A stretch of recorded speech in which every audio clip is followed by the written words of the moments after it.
โอ้โธ่จอดมือก่อนเอ้าทางถามแทนรัดไปอยู่เป็นอะไรรัดไหมได้หันก็ได้เลย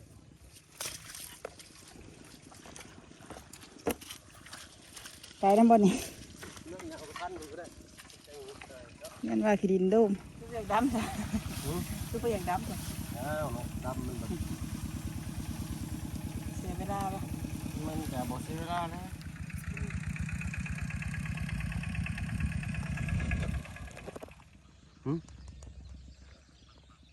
เดี๋ยวมีเสียงกบอดบาดคุณนะอยู่ทางหน้าหมดไปเลยเนาะโตเอาลงไหลงนาเพิ่นเอารถไทยว่านี่ไปหน่อยเนาะแต่เช้าๆมื้อนี้เนาะแต่7 โมงไปเบิ่งก่อนเอาเสบียงไปให้คอนเทนเนอร์ก่อนว่าซั่นซะเนาะเอ้าตัดทางไปบ่นี่อ๋อทางมันสิขาดได้เพิ่นบ่ให้ไปได้บ่วะนี่ก็เด้อเอาตกต้มเลยบ้านโอ้ไงกดกันบ้านเลยเอาไปปะเพิ่นแล้วพี่น้อยเนาะบ่ได้บ้านเขาซ้ำทางบุญสารวัตรเพิ่นสิขึ้นมานี่เลยเลยพอดีทางแม่นเด้อว่ะใครขึ้นพร้อมรถใหญ่เนาะบ่อยากให้ขี่รถจักไว้เพิ่นว่าย่านฟ้าลมฝนตกถนนมันลื่นรถลายพี่น้อยเนาะรถใหญ่แล่นลายเลยสิขึ้นพร้อมทางว่าบุญเพิ่นเด้อทางอาจารย์ลาวพี่น้อยเนาะเราก็พ้องต้านนี่แหละบาดโธ่ลืมถือน้ำมันไปเพิ่นเลยอันนี้เป็นทางว่าท้องซาเพิ่นสิเป็นไทยนายเฮาก็ได้เนาะไทยคักอยู่ได้นายเพิ่นเนาะ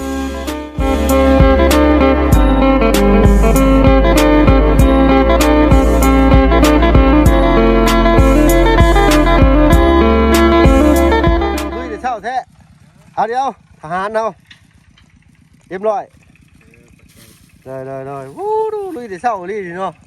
กินข้าวกินน้ำหรือบ่นี่ฮะโธ่เมื่อยกับเช้าได้ผมมันสิพากันลุยเต็มที่ได้เป็นลมเป็นแรงได้เอาอันไหนคอยสิขึ้นไปคิดเอารถคิดเข่ามาก่อนบาทเลย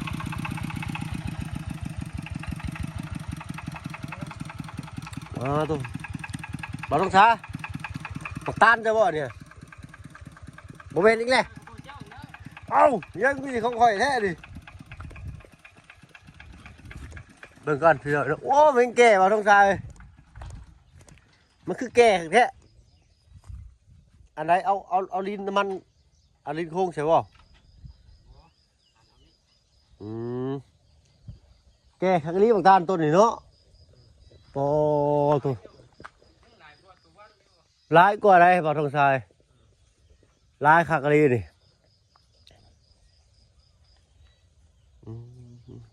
นี่แหละพี่น้อยเนาะนี่ก็จะเป็นพูดของสาวนางเพิ่นบ่ประมาณนี้แหละนี่เรียนไปนี่อันนี้ของเพิ่นได้นี่แต่ขาต้นตาลไปนี่พี่หน่อยเนาะไปหันลงไปพุ่นทอดต้นตาลต้นนั้นเป็นของเบาเล่าเพิ่นพี่หน่อยสุดแง่พุ่นหน้าให้ใหญ่ของเงินรุ่งนี่1 2ให้ดำๆนั้นแล้วก็ลงไปหันพี่หน่อยเนาะถ้าว่ามื้อหน้ามื้อในมีเงินมีคำพี่หน่อยเนาะหาลักมาซักนี่ซักลงเสียห่วยนี่ได้บ่ให้มันสไลด์ลงเนาะแล้วก็ดุดมาจะคือสีโอเคอยู่พี่หน่อยนะดุดเปอะมานี่เปอะมันตรงเลยเบิ่งเลาะเบิ่งกันพี่หน่อยเนาะ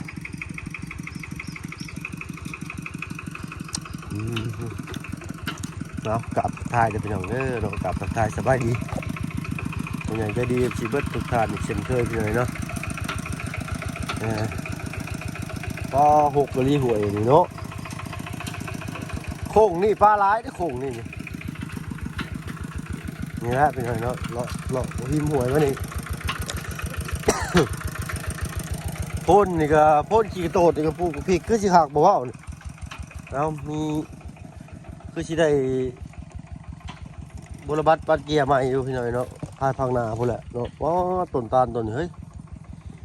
บ่ได้หาคนมาหยกขึ้นเนาะหยกเลยกาดเดี๋ยวพุ่นพอได้ขามทางโตโหมันอาจอเนาะโอ้ยมาจิ้มเราที่นี่คักลี่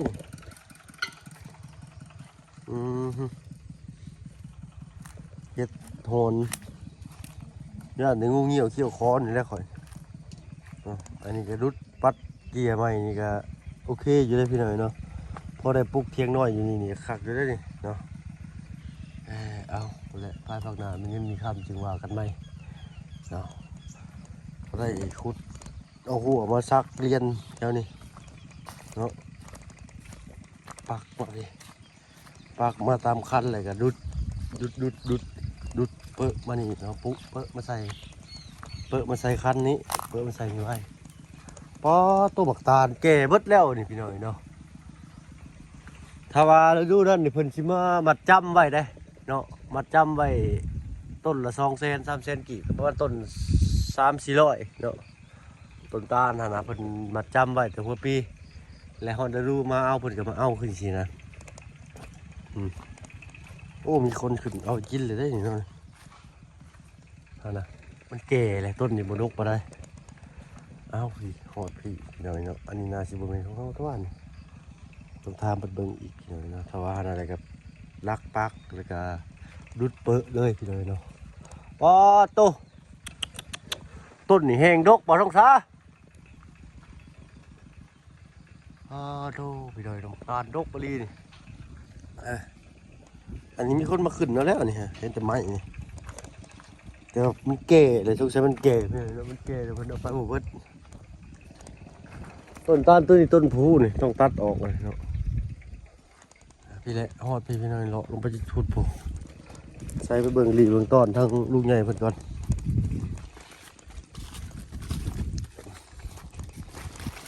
พี่มาพี่ได้พี่น้อยตาลกองขิงนี่นะต้นนักกระแมนได้เลาะมานี่เลาะหน้าให้เขางามเด็ดได้พี่น้อยเลาะมาพี่อันนี้ก็เห็ดกระตูบน้อยกระตูบหนึ่งก็ได้ได้อย่างนี้พี่เนาะมาพี่แมนเบิดเลยพี่น้องฟื้นเริ่มปะไว้อย่างนี้เนาะปีที่แล้วยัง6อยู่เลยพี่น้องปีนี้เริ่มสะอาดเริ่มแป้นแล้วเป็นตาเบิ่งตาแย่งเลยทางนี้แห้งแป้นครับบ้านปลูกอันนี้ก็เริ่มเจือนมากินพี่เบิดเลยพี่น้องนะ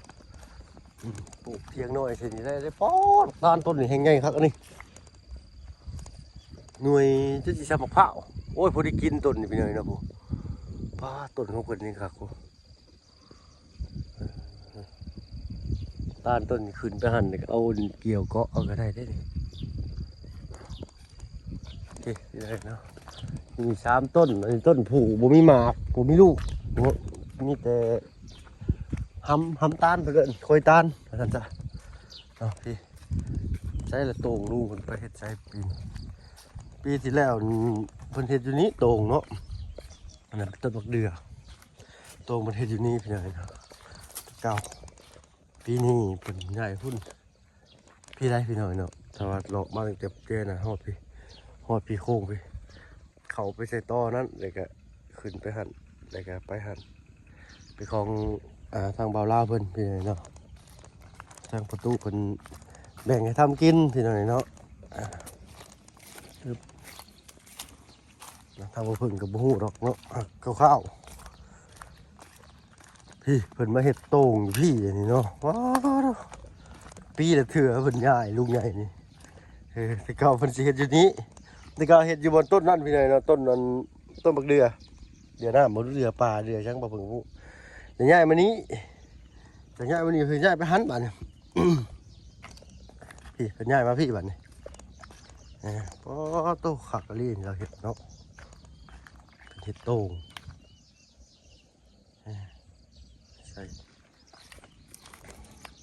เอาประตูเหล้ามาใส่ได้นี่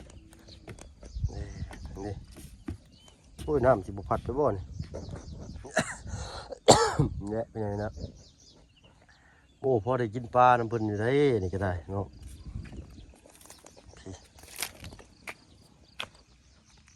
พี่ทางลุงใหญ่เป็นแก่หายมื้อนะเข่าเพิ่นฮักก็ออกก็ได้พี่น้องนี่ออกก็ได้เนาะเอาสิหัวลาดหรือสิหัวถึกก็มาลุ้นเบิ่งนำกันพี่น้องเนาะเพิ่นใช้รถฟอร์ดหรือว่ารถดุดนะเนาะดุดรถไถใหญ่ไถให้มันเพียงกันแต่เก่ามันสิบนต่ำบนสูงเนาะทางนี้สูงอยู่นี่ไปครับถ้ามันใกล้บ้านก็สิให้อันเพิ่นดุดให้อยู่ดอกพี่น้องเนาะมันใกล้บ้านว่าเพิ่งหลายเนาะเอาแมคโครลงรถเนาะพี่เขตนี่ไปพูดพี่น้องใส่ตอง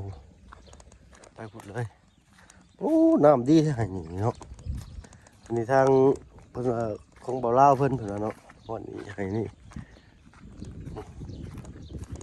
คักได้จังบ่นี้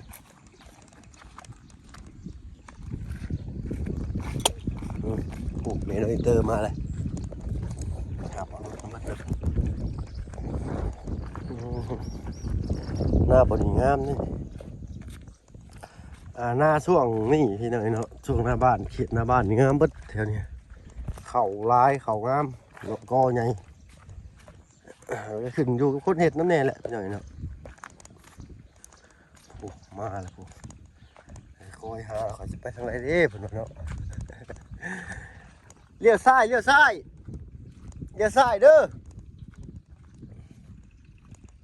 เขตนี่พี่น้อยเนาะสองล็อกนี่มานี่พี่อะไรกันไปใส่ไฮนั่นแล้วขึ้นไปหันใส่ลูกตาลนั่นเนาะนี่ดิเอาพูดละเล็กพูดละหน่อยพอได้เห็ดกินพี่หน่อยเนาะ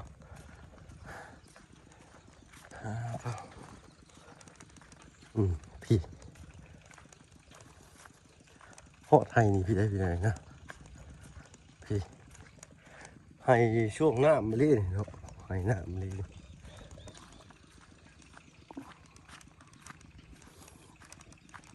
ช่วงน้ำท่วมพี่หน่อยนะจะทำมาเพิ่งว่าสิหามอง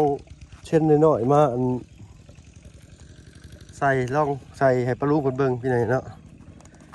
ว่าสิได้กินปลาหรือบ่หรือว่าสิได้แต่ขี้เหงื่อเด็กกระลุ่นเบิ่งเหมือนกันปลาโถว่าสิขึ้นไปเอาทางนี้ครับคนลิงติ่งลงมาเลย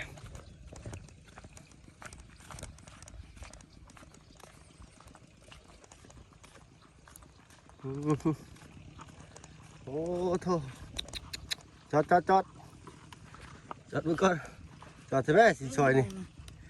ก็จอดใช่ไหมปลาเนาะเก่งได้เมียข่อยไปหน่อยเนาะเหือย่อยข้างน้ำมันพายย่อยปับแล้วก็ได้เอาเปลี่ยนกันสันเปลี่ยนแล้วขนาดนี้เลยเอาเบิ่งนักอยู่บ่เอ้าตั้งถามแท้นี่รัดไปอยู่เป็นเท่าไหร่รัดไหมได้หันก็ได้เด้ดินโลมมาจัก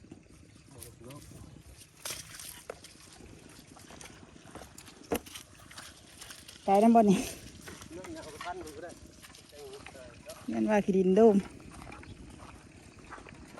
เอ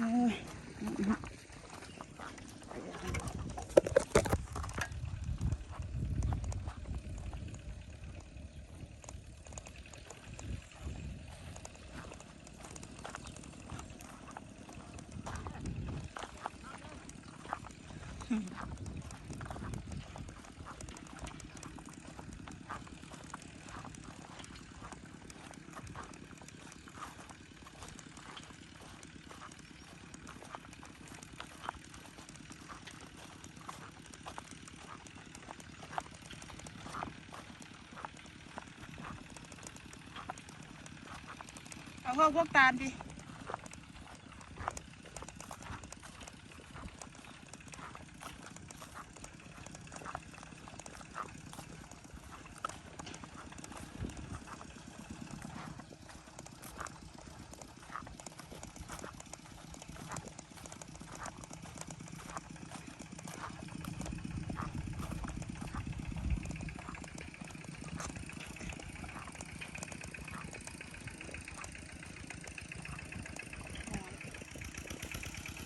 รียบร้อยเลยเนาะ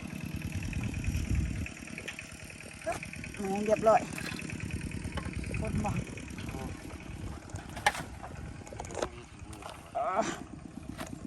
เจ็บ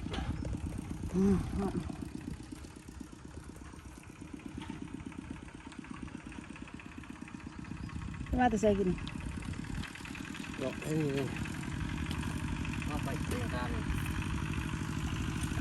มันไปวัดเขาเลยครับ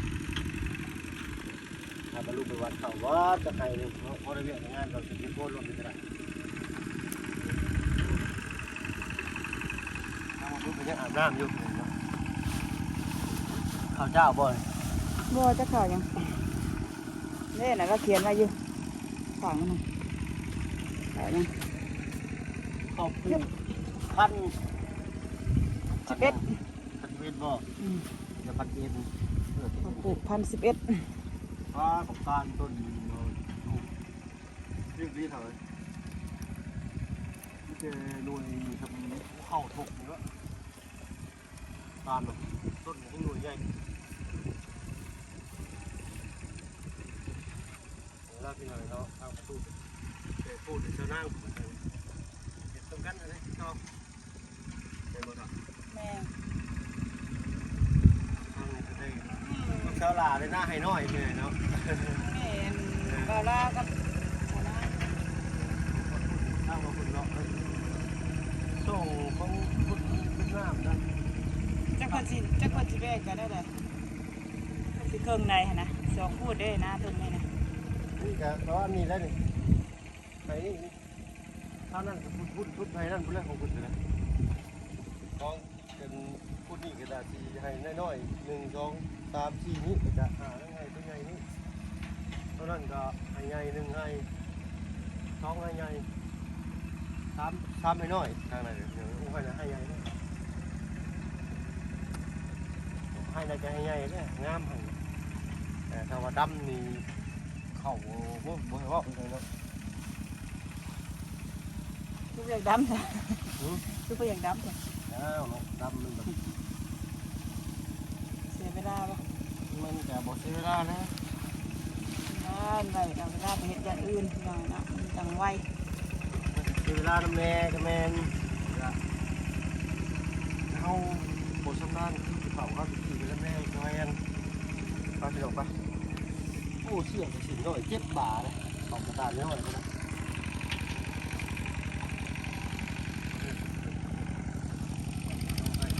ก็ได้ค่ะกันน้อยนะ ดีเลยครับบ้าน หากระไทยแล้วครับนะมาผลกระสีใส่เลยพี่น้อง อันนี้ครับพุดลัก หา เกี่ยว กระ ได้ ไท บ่ ยได้ไทยหนึ่งฮะ พุดลักเกี่ยวกับกินได้บ่ เป็นยัง อ้าวสมมุติว่ามีเงินมีความภาคความหนา เอากระไทยกดนะ รับเสียบเลยก็เอารถเปิดไปเลยดิเดี๋ยวรถที่บนเดี๋ยวรถจะคันนี้ กระไทยแรงเอาหม้อนะก็นี่กอไม้เต็มไม่ได้เลยหมดเลยคนมันก็ได้ ทราบมา มาตายบ่ เนี่ยผม แม่เสียมมาหาน้ำใหม่ ตัวที่คือจีขับเนาะไอ้เนาะเนาะโคนเนาะ มาปลูกไว้แล้วปีหน้า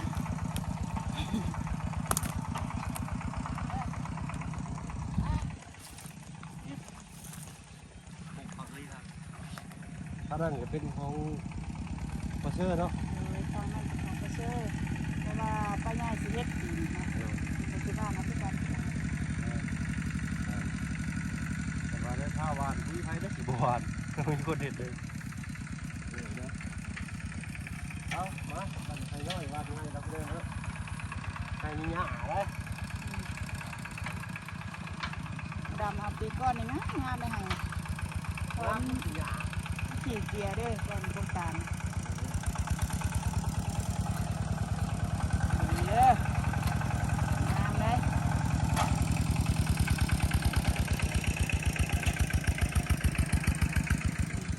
เราอันลำโพงลงมานั่มเลยพอไปแห้งไถหน้าเราม่วนเลยเนาะ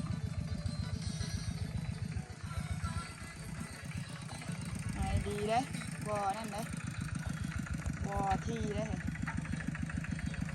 ปึ๊บใช้งานไปก่อนพี่น้องเนาะก่อนสิขึ้นซื้อปูน น้ำเลยค่ะ โอ้ยมันงามแน่เนาะยังได้ข้าวลาย หวานขนาด แล้วรถเที่ยวอันขายแต่ข้าว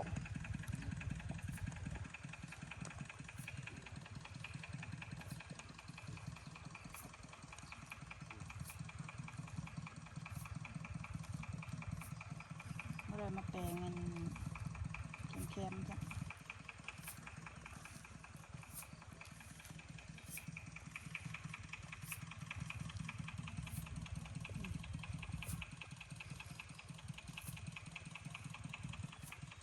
เพื่อนกเพื่อกาน้ำพี่น้องเลยเพื่อไก่เนาะไก่คนงานนี่ได้นี่เสียงเราไก่เรามานี่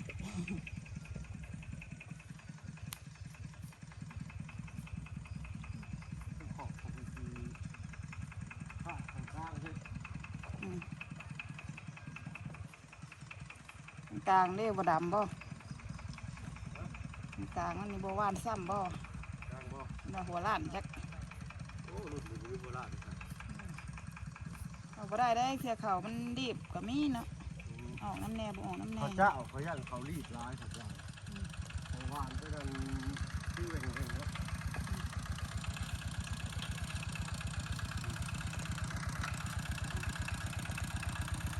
เอา ปวดขับนี้เลย เอาสิเอามากวดจูดเหนืออะไรนี่ ไอ้เนี่ยเจ้ยเราหนึ่งไปอยากเป็นอันพวกคนรีบหวานนี่แล้ว ถ่ายแล้วก้อนจังหน่อยครับไงอีกน้อยหนึ่งแล้วถ่ายแล้วก้อนหน่อย ดีแล้วเขาหวานจริง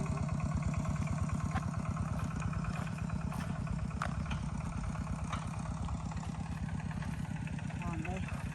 มันถ่ายไปแล้วแล้วจะกดดันแล้วอีกแล้ว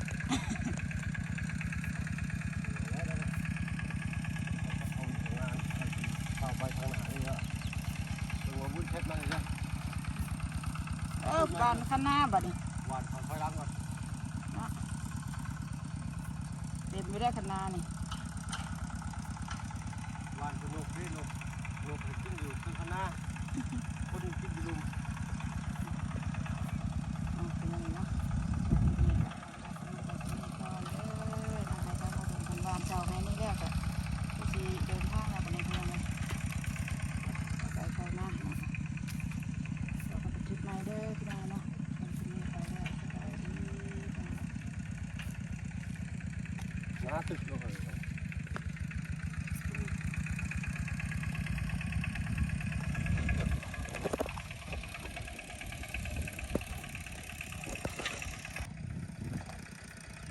ตะลุงคนนี้เครื่องเลย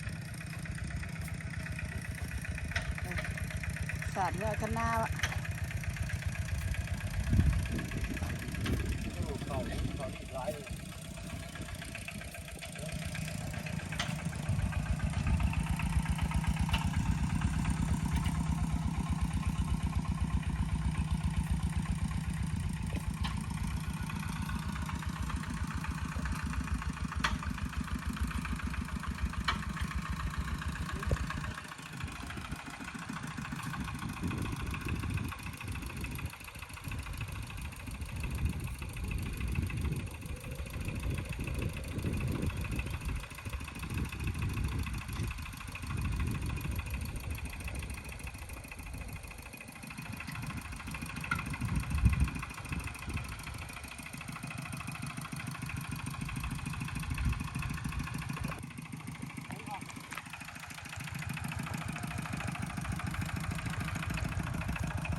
ให้นี่มีงูใหญ่เลยให้นี่เกี่ยวข่าวแต่ละปีเห็นภาพงูใหญ่แล้วค่ะ นี่ไงพ่อ เห็นทุกปีได้เลยนี่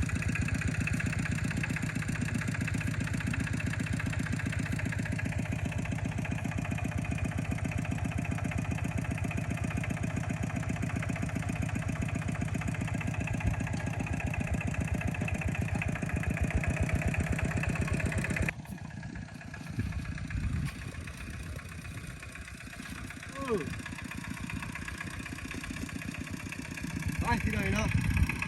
เรียบร้อยจบไปเมื่อกี้เรียบร้อยหนึ่งไห้หนึ่งผลงาน สองให้เจ้ะ ต้องไห้บ่ต้องบ่เอาไปเจอเอามาหวานล้ำขอบอีกแบบนึงนี่ ไม่สิว่าเดี๋ยวไปหากวดที่งานที่จองกัน